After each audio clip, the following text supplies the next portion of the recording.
মাননীয় মন্ত্রী জনাব শেখ রুহুল আমিন মহোদয় আমাদের মাঝে উপস্থিত হয়েছেন। আমরা অনুষ্ঠান স্থলে তাকে স্বাগতম জানাই। আজকের অনুষ্ঠানের মাননীয় বিশেষ অতিথি মহোদয় দেখেন এবং অন্যান্য অতিথিবৃন্দদের আমরা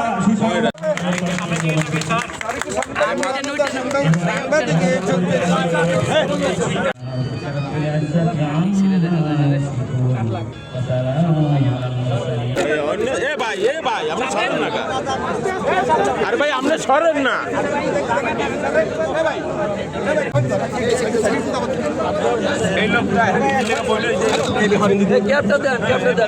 শুধু আনুষ্ঠানিকতা দিয়ে এই সরকার কাজ করবে না, এই সরকার টেকসই উন্নয়ন চায়, জবাবদিহিমূলক শাসন চায় এবং টেকসই কর্মকাণ্ড অব্যাহত রাখতে চায় এবং তার অংশ আপনারা।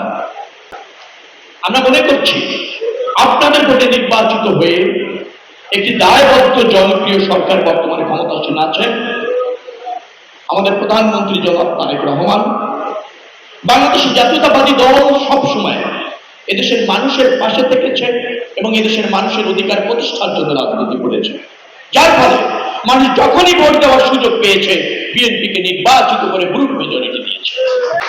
আপনাদের কিন্তু একটা দায়িত্ব রয়েছে, যারা এখানে রাজনীতি অথবা যারা সমাজের নেতৃত্ব দিচ্ছেন তাদের প্রতি, সেটা হচ্ছে সরকার এবং জনগণের মধ্যে আপনারা ব্রিজ তৈরি করবেন, জনগণের প্রত্যাশা ধারণ করবেন এবং সেই প্রত্যাশা পূরণে সরকারকে সহযোগিতা করবেন, দাবি করবেন, চাপে রাখবেন। এটা আপনাদের দায়িত্ব। আবার সরকার যে কল্যাণকর কাজটি করছে সেটা জনগণের কাছে আপনারা মেসেজ আকারে পৌঁছে দেবেন। এই দুটি কাজ করাই হলো রাজনীতির এখনকার দায়িত্ব। আজকে যে বৃক্ষরোপণ কর্মসূচি আমরা বৃক্ষ লাগিয়েছি, প্রতিমন্ত্রী বলেছেন তিনি দেখবেন আগামী 1 সপ্তাহে কতগুলি গাছ লাগানো হয়েছে। আমার গ্রামের বাড়ি মাঝে মাঝে যেতে হয় এই রাস্তার উপর দিয়ে, বাগেরহাটের মোল্লাহাট। আমি দেখবো কয়টি গাছ বেঁচে আছে। গাছ লাগিয়েছেন, দায়িত্ব শেষ হয়নি। গাছ লাগিয়েছেন, 1 বছর পর গাছ নাই, ওই লাগানোর অর্থ নাই।